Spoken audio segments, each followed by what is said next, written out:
badhaadhina siyote itti wareegamneet hoggansa kamiu jaalladhiinis gaafa nu hoggana wareegamnee jira kumaantamaan qabsoon nu wareege badhaadhina galmaan ga'uufis ni wareegamna aangoo keenya tiksuudhaaf akkuma tigreessan kumaantamaan dhiigaan finne badhaadhina kumaantamaan wareeneeti aangoo Oromoodha aangoomsine jiraanne jechuudha dabarsine faannoodhaaf hin kanninu jechuudha yoo faannoon 4 kiiloodhaan nu kaasuuf qabsaa'e nuti immoo 4 kiiloo dhiigaan finne dhiiga ilmaan keenyaatti finne itti qaqqalamneeti dhugaa uummataati haqaan shiftaadhaaf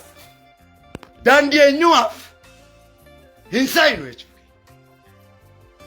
mootummaan kan uummata Oromooti hogganaan qabsoo Oromoo uummata Oromoo mootummaan kan uummata Oromooti abbaan aangoo uummata Oromooti Oromoon akkuma finxaaleeyyiifis gabran ta'initti akkuma Haile Sillaasee fi Minilikiifis gabran taane Dargiifis Mallasiifis gabran ta'initti Jawaariifis gabraa miti abbaadha